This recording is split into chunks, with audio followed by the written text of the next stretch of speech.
십자가를 칠 수 있나 주가 물어보실 때 죽기까지 따르오리 저들 대답하였다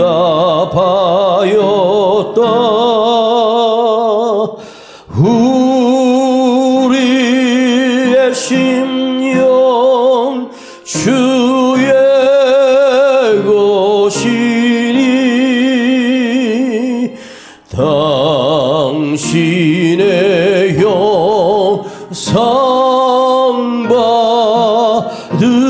받으소서 주 인도 따라 살아갈 동안 사랑과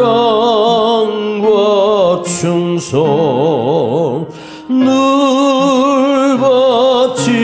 바치오리라 3절 주께 내 혼 맡기겠나 최우승이 믿으며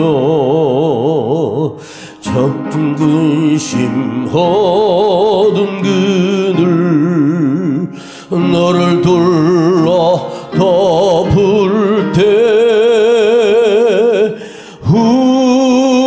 우리의 심령 주의 것이니 당신의 영상만 드소서 주 인도 따라 살아갈 동안 사랑과 충성 늘 바치오리다. 요한복음 2장 1절로 4절입니다.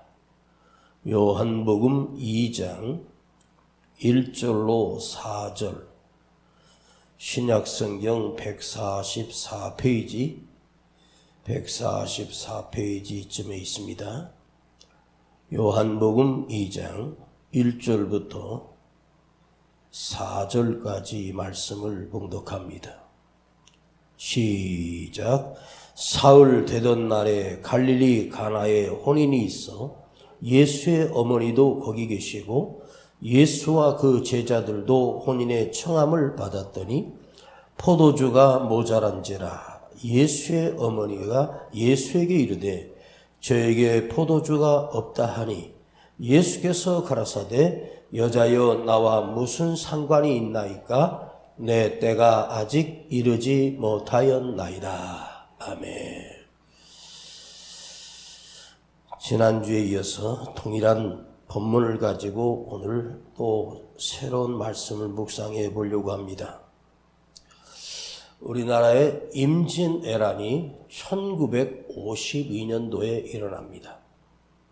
일본의 침략으로 7년이라고 하는 임진왜란을 통해서 우리나라 전 군대가 사망을 했고 그 당시에 죽은 사람과 사상자들과 또 다친 사람들 그런 사람을 합치면 조선 땅에 있는 전 국민의 40%가 죽거나 부상을 당하고 병에 들어 큰 고통을 당하는 엄청난 사건이 일어났습니다. 1950년 임진왜란이 일어나기 2년 전입니다. 그 당시에 우리나라 조선의 왕은 선조라고 하는 왕입니다. 선조라고 하는 이 왕이 자기 신하들 중에 두 사람을 일본에 보내서 특사로 보내게 됩니다. 그 특사가 황윤길과 또 김성일이라고 하는 두 신하를 일본의 특사로 보내 일본의 상황과 일본 왕의 마음과 생각을 너희들이 읽어보고 와라. 그 당시에 일본의 총리는 도요토미 히데요시였습니다. 도요토미 히데요시가 일본의 세 개로 나눠진 것을 통일한 대단한 장수였습니다. 두 사람을 보낸 황윤길과 김성일이 히데요시 그 총리를 면전에서 만나고 며칠 동안 살펴보고 왔습니다. 그리고 선조 대왕에게 그들이 상소를 올린 보고서가 지금 우리나라에도 남아 있습니다. 그런데 황윤길이 히데요시를 보고 온 자기의 생각을 왕에게 전달했는데 그 글에는 이렇게 써 있습니다. 히데요시 눈에는 광채가 있고 담력과 지략이 있다. 이 사람은 큰 일을 꾸밀 자요. 그러므로 우리 조선은 일본의 침략에 대하여 만반의 준비 태세를 하셔야 합니다. 이렇게 보고를 했습니다. 같이 갔던 김성일이라고 하는 신하는 전혀 반대의 상소문을 올렸습니다. 제가 본 히데요시는 쥐새끼처럼 간교한 자요. 큰 일을 꾸밀 만한 위인이 못 되는 사람입니다. 그러니 절대로 염려할 필요가 없습니다. 정반대의 보고를 받은 선조 왕은 쥐새끼처럼 간교한 자이니 걱정할 필요가 없습니다. 이렇게 보고했던 김성일 신하의 그 말을 더 신뢰하고 히데요시를 무시했습니다. 얼마 뒤에 히데요시가 선조 왕에게 편지를 보냈습니다. 우리나라가 일본이 명나라를 칠 것이다. 그러니 명나라를 칠 것이니까 조선은 우리가 명나라로 갈 수 있도록 길만 내다오. 조선 땅을 거쳐서 중국, 명나라로 갈 것이니 길만 우리에게 허락해 다오. 그리고 어리석게도 선조 왕은 일본의 대군이 조선 땅을 통과할 수 있도록 그 길을 허락해주고 빌려주었습니다. 그런데 1952년 5월 23일 일본이 무려 15만 대군을 이끌고 조선을 침략을 했는데 그것이 바로 부산 땅입니다. 그 당시에 부산 땅에 우리나라의 병력이 고작 7,000명입니다. 우리는 그저 창이나 칼 정도 갖고 있었지만 일본은 대포를 가지고 있고 엄청난 무기를 이끌고 그 부산 지역을 침략해서 그 7,000명의 군대를 몰살시키고 그리고 일본군이 부산에서 치고 올라와 서울까지 치고 올라오는데 고작 20일밖에 걸리지 않았습니다. 그리고 서울의 한양에 있는 땅까지 점령하는 것까지 겨우 20일 만에 조선 땅이 일본의 군대에 의하여 처참하게 짓밟혀 버렸습니다. 7년 동안 대한민국 그 당시에 조선은 완전히 군대가 없고 무정부 상태가 되어버렸고 그들은 대한민국을 짓밟아 버렸고 젊고 유능한 여자들을 포로로 끌려가 수십만을 노예로 삼아 끌고 갔습니다. 그런데 그 당시에 대한민국에 장수가 한 사람 있었습니다. 그 사람은 바로 임진왜란 때 일본의 배를 다 초토화시켰던 바로 이순신 장군이라고 하는 한 사람이 있었습니다. 이순신 장군이 일본의 해군과 배를 겨우 12척, 10몇 척을 가지고 일본과 전쟁을 해서 일본이 다시는 조선 땅을 짓밟지 못하도록 그 배들을 다 폭파시키고 그 군대를 전멸시켰습니다. 한 사람의 장수가 일본의 군대를 맞이하여 그들이 쳐들어오는 그 길목에 배를 매복시키고 있다가 그 일본의 배의 속도나 우리가 만든 거북선 정도의 속도는 비교가 되지 않는, 크기 또한 일본의 함선은 엄청난 무기와 힘을 가지고 있고 군대가 있습니다.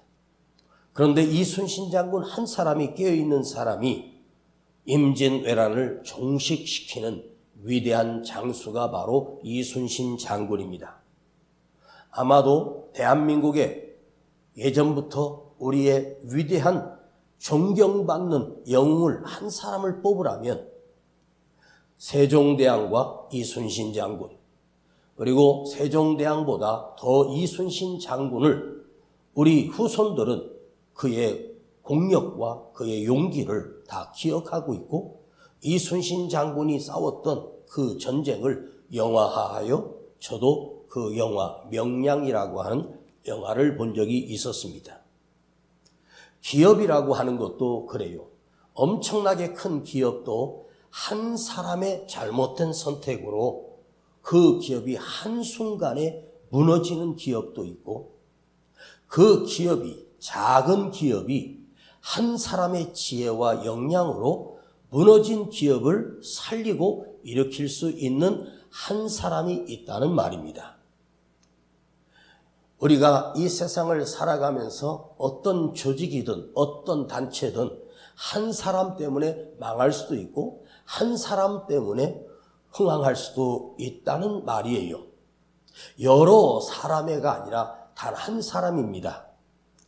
오늘 이 가나 혼인잔치에 수많은 손님들이, 하객들이 몰려왔습니다. 그런데 일주일도 되기 전에 포도주가 떨어져 버렸습니다. 이 포도주가 떨어져 가고 있는 사실을 그 포도주와 모든 음식을 준비하고 있던 한 여자, 마리아라고 하는 한 여자가 있었습니다. 그 한 여자가 그 잔치에 참여하셨던 자기 아들이지만 그 예수님을 하나님의 아들로 믿고 그에게 찾아가서 예수님께 정식으로 구합니다. 포도주가 떨어졌나이다. 포도주가 모자랍니다. 라는 소식을 예수님께 알립니다. 예수님은 그 포도주가 떨어진 사실을 이미 알고 계셨습니다. 잔치가 끝나버리면 되는 것입니다. 그런데 한 여자가 예수님께 와서 간곡히 포도주가 떨어졌다는 사실을 고했고 그는 부엌에 돌아가 자기 일하는 하인들에게 저분은 예수님이야, 하나님의 아들이야. 저분이 우리에게, 너희들에게 무슨 말씀을 하시든지 너희는 대꾸도 하지 말고 무조건 그대로 하라고 마리아가 자기와 함께 일하던 일꾼들에게 그들에게 당부했습니다. 그것을 주님은 다 듣고 계셨습니다. 이스라엘 땅이 망해갈 때, 이스라엘 땅이 변질되었을 때 하나님은 엘리야라고 하는 한 선지자를 세워서 무너진 엘리야를 살려내는 영적 선지자로 하나님이 사용하셨습니다. 그 당시 이스라엘은 바알과 아세라로 신을 섬기며 망해가고 있을 때 엘리야 한 사람의 눈물과 기도로 하늘에서 불이 내렸고 하늘을 열고 다시 비를 내려주시는 하나님의 축복이 엘리야 한 사람으로 인하여 온 민족이 살아나게 되는 것을 우리는 보았습니다. 알고 있습니다. 여러분, 이 한 사람의 역할이 얼마나 중요한가입니다. 가나의 혼인잔치에 문제가 하나 생겼습니다. 별로 큰 문제도 아닙니다. 수많은 사람들이 모였지만 포도주가 떨어진 문제 하나조차도 그 수많은 사람들은 해결할 능력이 없는 사람들입니다. 그런데 그 안에 믿음의 사람, 마리아라고 하는 한 사람이 예수님께 포도주가 떨어졌다는 사실을 알려주며 포도주가 모자란다고 하며 그들은 부엌에 가서 주님의 명령과 주님의 요구를 기다리고 있었습니다. 그런데 오늘 본문 4절을 한번 보시겠습니다. 마리아의 부탁을 들은 예수님의 반응입니다. 4절을 봅니다. 예수께서 가라사대 여자여 나와 무슨 상관이 있나이까? 내 때가 아직 이르지 못하였나이다. 지난주에 여자여라고 하는 말은 그 당시에 여인을 가장 높이 부르는 호칭입니다. 나와 무슨 상관이 있습니까? 포도주 떨어지는 것이 내 때가 아직 이르지 못하였습니다. 내 때가 되지 않았습니다. 주님의 말씀은 내 때가 이르지 않았기 때문에 포도주 떨어진 문제를 내가 해결하지 않겠다는 뜻이고 해결할 수 없다는 그야말로 마리아의 그 요청을 정면으로 거절하는 주님의 대답입니다. 주님은 내 때가 이르지 않았다. 내가 그리스도로 하나님의 아들로 메시아로 이 땅에 사역하기에 아직 공생애가 시작되지 않았다는 것입니다. 그런데 주님은 때가 되지 않았음에도 불구하고 그 마리아의 믿음의 한 사람의 믿음을 보시고 물이 변하여 포도주가 되게 하는 기적을 행하여 주셨습니다. 마태복음 26장 27절에 보면 요한복음에도 이 피를 마시라, 이 피를 마시라. 내 피를 마시는 자는 죽어도 살겠고 영원히 산다고 주님이 말씀하셨습니다. 주님이 마지막 만찬에 그날 밤 잡혀가시기 전날 밤에 제자들에게 포도주를 그들에게 나눠주시면서 이렇게 말씀하셨습니다. 이것을 마시라. 이것은 죄 사함을 얻게 하려고 많은 사람을 위하여 흘리는 나의 피니라. 이 피는 곧 언약의 피니라. 이 포도주 사건이 자신이 앞으로 얼마 뒤에 십자가에 못 박혀 흘리실 보혈, 그 피로 인하여 우리를 구원하시기 위한 가나의 혼인잔치에 물이 변하여 포도주가 되게 하는 이 기적을 자기가 십자가에서 죽어 흘리실 피라고 동일하게 여기시며 이 기적을 행하셨습니다. 그리고 성찬 예식을 우리가 통하여서 너희가 모일 때마다 이것을 기념하라. 이것을 마시며 이 떡을 먹으며 이 피를 마시라. 이 말은 이 피를 의지함으로 너희가 구원받았음을 다시 확인하고 포도주라고 하는 것을 통해서 우리가 성찬 예식을 대신합니다. 이것을 통하여 오직 주님만 믿고 의지함으로 너희가 구원받았음을 확인하고 돌아가라. 포도주를 주님은 십자가에서 흘리실 당신의 보혈과 동일하게 주님이 이 사건을 통해서 우리에게 알려주십니다. 여러분, 영원한 생명과 구원, 영원한 생명이 있고 구원이 있다. 내가 너희를 위하여 십자가에서 찢겨 피 흘려 죽으신 거다. 내 피가 흘러야만 너희의 죄가 씻겨지고 내 피가 흘러 내가 죽음으로 너희의 죄가 사하여지고 그리고 나를 믿는 자는 죽어도 살겠고 살아난 자는 영원히 죽지 않는다고 주님이 약속해 주셨습니다.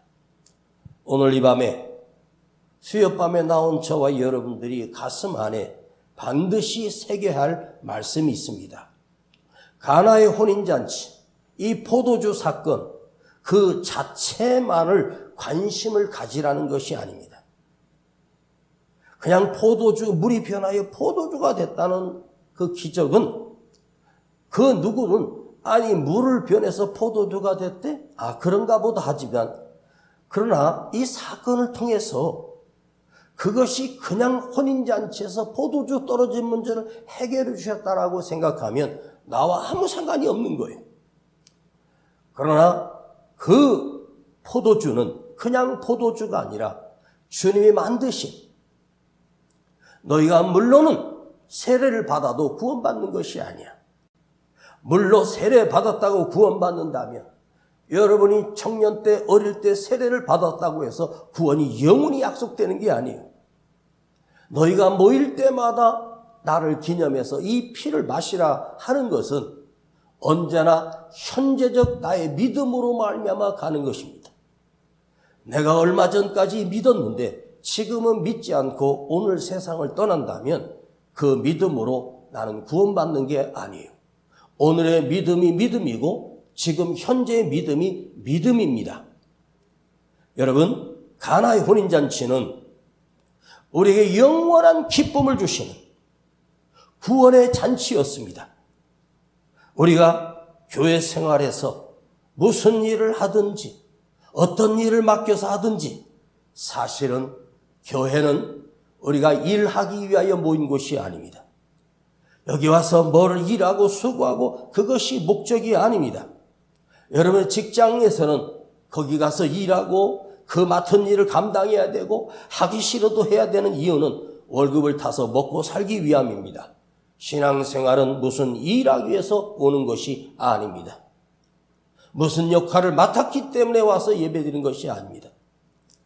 교회 삶에, 교회 신앙생활이라고 하는 것은 영원한 나의 생명을 살리는 잔치가 계속되는 사건입니다. 기쁨의 잔치입니다. 매일 예배를 통해서 이것을 경험하고 돌아가는 거예요. 오늘도 여러분이 예배를 통해서 여러분이 구원받았다라고 하는 이 기쁨이, 여러분이 구원받았다라고 하는 이 잔치가 끝나지 않기를 축복합니다. 기쁨의 잔치를 예배 때마다 매일매일 경험하는 사람입니다. 주님이 구원의 잔치에 오늘 우리가 모인 것이고, 모든 예배는 나의 믿음을 확인하는 시간이요, 내가 구원의 확신을 얻고 돌아가는 예배여야만 그 예배가 진정한 예배입니다. 교회 생활은, 신앙생활은 사람을 보기 위해서 온 것도 아니고 일하기 위해서 온 것이 아닙니다. 기쁨의 잔치를 매일매일 훈련하고 매일매일 경험하기 위하여 오는 것입니다. 일하러 오는 것은 예배의 연속, 말씀의 연속이 우리 안에서 예배의 연속이 되고 말씀이 들려지는 것이 연속이 되는 것이지 뭔가를 맡은 일을 하기 위해 오는 것이 아닙니다. 바로 결과는 뭐예요? 나의 구원의 확신을 오늘도 도장을 찍고 여기서 오늘 내가 죽더라도 오늘 밤에 떠나더라도 나는 영원한 구원을 받은 하나님의 자녀라는 것을 확인하고 돌아가셔야 합니다. 오늘 여러분들이 나의 죽는 날을 아는 사람은 단 한 사람도 없습니다. 오늘 멀쩡하다고 하다가도 오늘 밤 사이에 가는 것이 인간이고, 지금도 장례식은 모든 장례식마다 비어있는 곳이 없고, 요즘은 독감 환자로 해서 많은 사람이 죽어서 화장장을 대기하고 3일, 4일, 일주일을 기다린다고 합니다. 죽는 것도 쉽지 않아요. 화장도 순서를 기다립니다.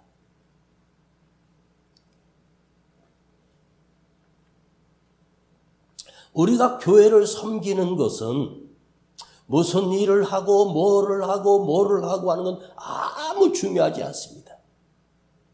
우리가 예배당에 와서 이 교회에 와서 예배를 드릴 때 내가 최고의 헌신은 하나님의 말씀을 내 안에 심기고 하나님의 말씀에 은혜를 받고 돌아가는 것이 최고의 예배요, 최고의 봉사요, 최고의 헌신입니다.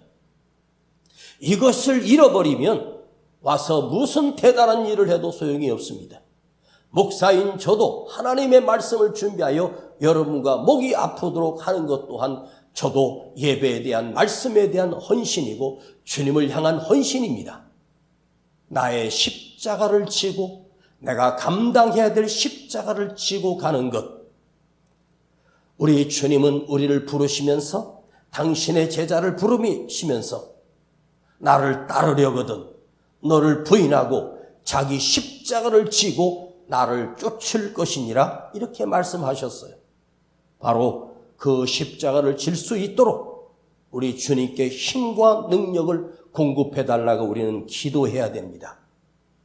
노아가 왜 그 시대에 모두가 다 하나님을 버린 시대에 노아가 왜 구원을 받았습니까? 하나님은 노아에게 방주를 지으라고 명령하셨습니다. 노아와 그 가정들이 몇 명의 자식들을 데리고 노아가 평생을 방주를 짓습니다. 방주를 지으라는 하나님의 명령을 믿고 아마도 수십 년을 노아는 그 방주를 짓습니다. 그 당시에 목재가 충분한 것도 아니고 건축 자재가 충분한 것도 아닌데 그 방주를 짓는 것은 굉장히 어려운 일입니다. 그걸 명령을 듣고 평생 인생을 바쳐 방주를 짓는 것에 노아는 자기 인생을 다 바쳤습니다. 자기 몸과 시간과 마음을 그 방주 하나에 다 생명을 바쳤습니다. 왜 그랬을까요? 왜 하나님이 노아에게 너 방주를 지으라고 하셨을까요? 너를 구원하기 위함이야. 너와 너 가정을 구원하기 위함이야.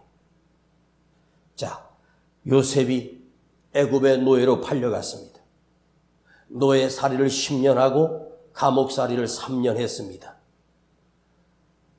요셉은 그 고난의 시간을 하나님께서 나에게 맡겨주신 십자가로 알고 기쁘게 감당했고 기쁘게 그 일을 기쁨으로 감당해냈습니다. 요셉에게 맡겨진 십자가는 노예와 억울한 감옥살이였습니다. 그러나 그가 그 십자가를 단단히 붙들고 지고 살았을 때 하나님께서 요셉을 통하여 7년의 기근 안에 그 주변의 모든 나라들을 요셉 한 사람으로 인하여 살려내는 자가 되었습니다. 사도 바울은 자기에게 맡겨주신 하나님의 십자가를 끝까지 지고 위기와 위협과 풍랑과 매맞음과 감옥과 수많은 핍박을 받으면서도 그것을 나의 십자가로 여기고 흔들림 없이 자기 발이 닳도록 다니며 복음을 전했습니다. 거기에 자기의 생명을 다 바쳤습니다. 그래서 바울 한 사람 때문에 로마가 변화됐고 소아시아가 변화됐고 변화된 로마를 통해서 전 세계로 선교사들이 파송되기 시작했고 유럽과 아시아로 넘어와 우리 조선 땅에 선교사들이 들어와 수십 명이 선교하고 이 땅에 복음의 씨앗이 내리게 한 그 위대한 일은 사도 바울이 자기에 맡겨주신 그 십자가를 기쁨으로 기꺼이 졌기 때문에 이런 놀라운 일이 일어난 거예요. 여러분, 세상의 역사는 100명의 힘을 합쳐서가 아닙니다. 한 사람을 통하여 역사하셨습니다. 기드온이 미디안과 전쟁할 때 미디안의 군대가 13만 5천의 군대를 이끌고 왔습니다. 그 순간 하나님께서 기드온아, 너는 나가서 싸우라. 네가 군사를 모집하라. 그 한마디에 여러분 3만 2천이 모여요. 그때 기드온은 울줄했을 겁니다. 하나님이 뭐라고 하셔요? 너무 많아.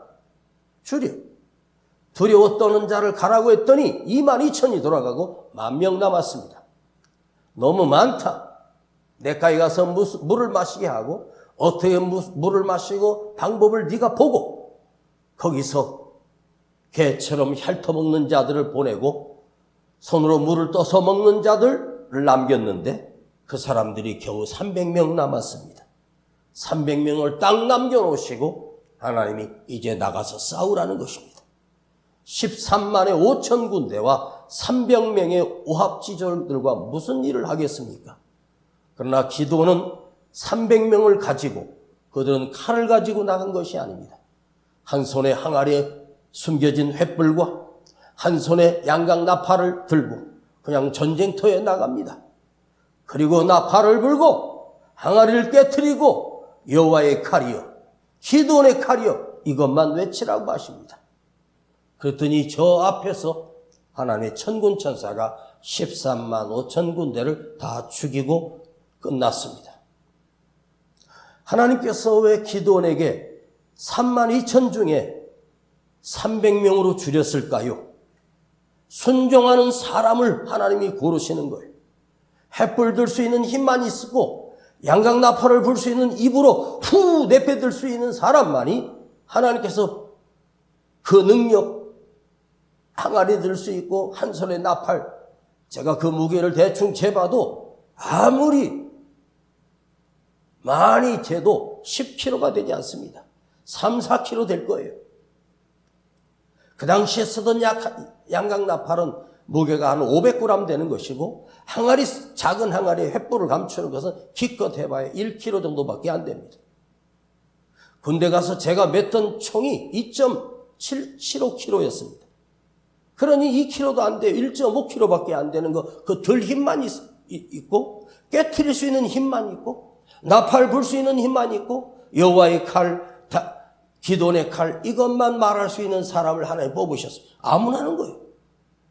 그야말로 10살만 넘으면 그거 할 수 있어요. 근데 힘 있는 사람을 뽑은 게 아니에요. 그렇게 하라고 했을 때 그걸 순종할 수 있는 사람을 남기신 거예요. 그때 하나님이 승리하게 하셨습니다. 여러분 지금도 성경에 있는 역사와 오늘 살아가는 교회 역사는 동일합니다. 오늘 우리에게 주님께서 맡기신 각각 자기에게 맡기신 십자가를 우리가 지고 가는 사람이 바로 그리스도인입니다. 그런데 오늘 대한민국 전 교회를 다니는 교회를 출입하는 모든 사람들 중에 자기 십자가를 지고 가는 그리스도인들이 얼마나 되겠습니까? 있긴 있겠지만 드물고 희귀할 겁니다.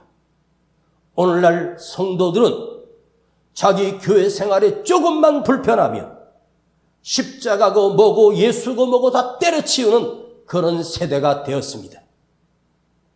예수님은 어떤 사람입니까? 능력 있는 사람이 아닙니다.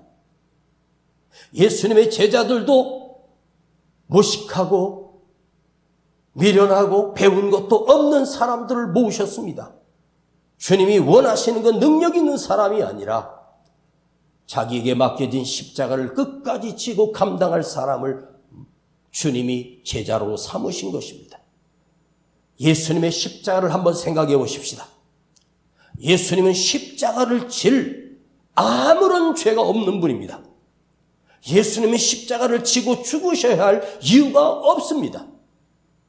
또 예수님은 하나님의 아들이며 우주 만물을 창조하신 분이 고작 로마 군인들의 그 몇 명의 숫자에 굴복해서 빌라도의 재판에 불복해서 십자가에 죽으신 것이 아닙니다.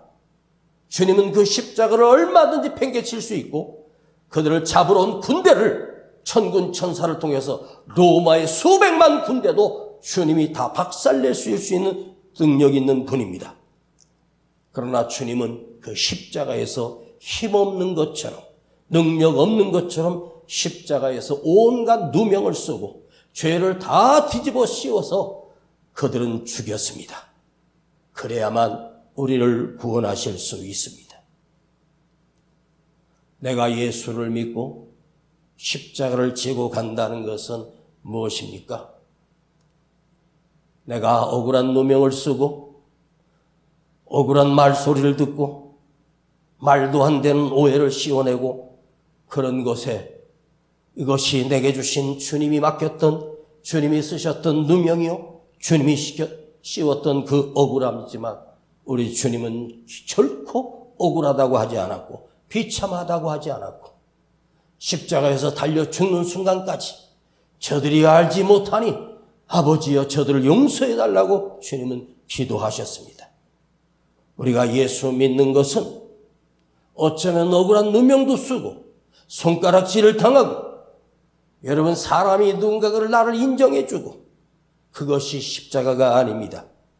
억울한 누명을 쓰고 오해를 받고 비난을 받을 수 있습니다.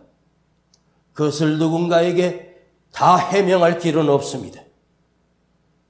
여러분, 언제나 주님이 지셨던 그 죽음의 십자가가 아니에요.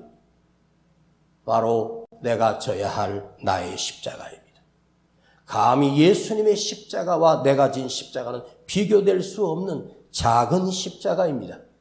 그러나 여러분들에게도 우리 주님이 맡기신 작은 십자가가 누구에게나 다 있습니다. 그걸 지고 가는 것이 그리스도인이요 믿음의 사람들입니다. 그 당시에 유대인들과 대제사장 패거리들은 자기들의 힘과 권력을 지속하기 위하여 하나님의 아들을 죽였습니다. 예수를 죽였던 그 사람들은 어쩌면 예수를 죽였다고 얼마나 좋아하고 기뻐했겠습니까? 빌라도의 권력을 이용하여 빌라도를 협박해서 예수를 죽입니다. 예수님을 죽인 자들은 지금 어떻게 되었을까요? 그들은 어디에 있을까요? 물어보나마나 그들의 답은 뻔합니다. 말할 것도 없이 그들은 예수님의 구원과 아무 상관없이 영원한 심판에 떨어지고 말았습니다. 디모데전서 6장 11절과 12절을 제가 읽어드리겠습니다. 이걸 읽어드리고 말씀을 마치겠습니다.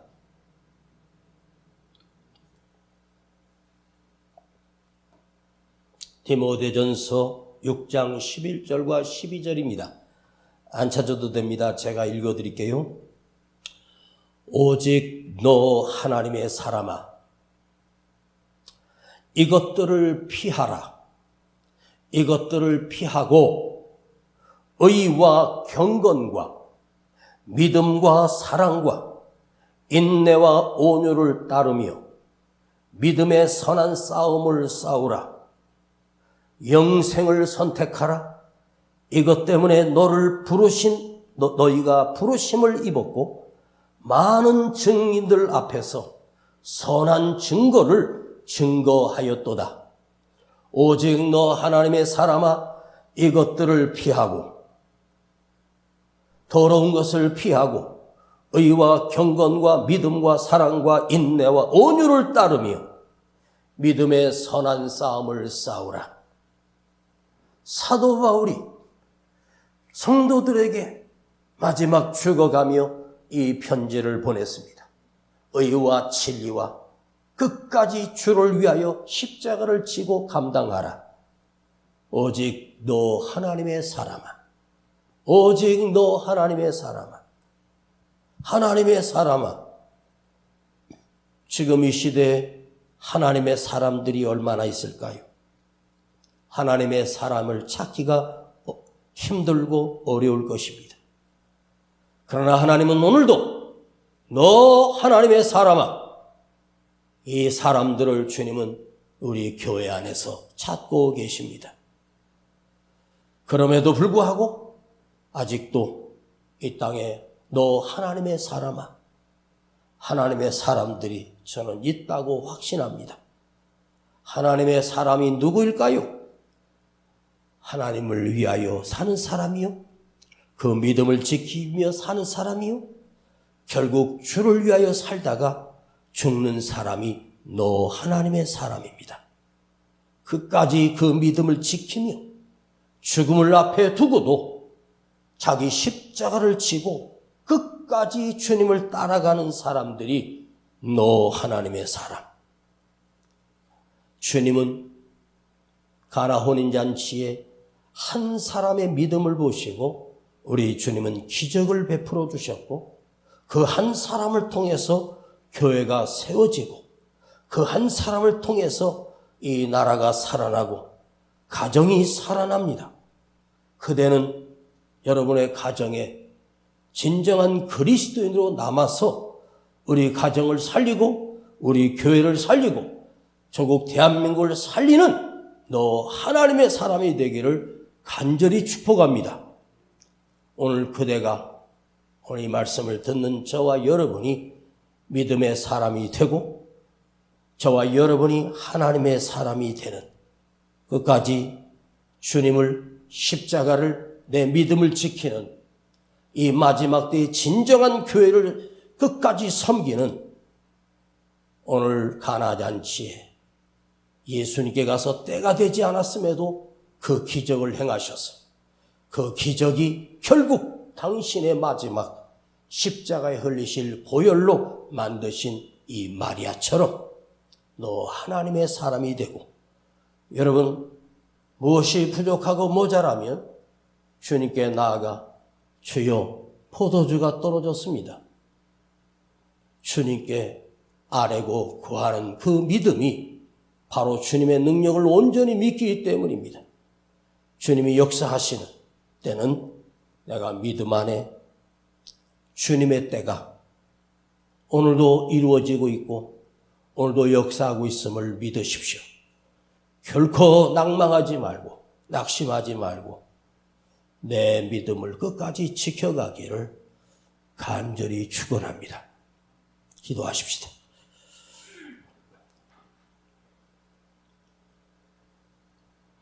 하나님 아버지, 가나 혼인잔치에 깨어있는 한 사람 마리아라고 하는 한 여인이 있었습니다. 그 여인을 통하여 주님이 이 땅에 피 흘려 죽으실 그 피를 당신이 그 피를 만드셨고 물이 변하여 포도주가 되는 기적을 행하여 주셨습니다. 주여 오늘 우리가 이 세상에 남은 하나님의 사람이 되게 하시고 예수의 사람이 되게 하여 주시기를 원합니다. 모두가 다 믿음을 버리고 살아가는 이 시대에 우리가 끝까지 믿음을 지켜가는 거룩한 믿음의 사람이 되게 하시고 나의 십자가를 지고 끝까지 주님을 따르는 거룩한 그리스도인으로 우리가 세워지게 하여 주시옵소서. 예수님의 이름으로 기도하옵나이다. 아멘. 십자가를 칠 수 있나 주님 물어보실 때 죽기까지 따르오리 저들 대답하였다.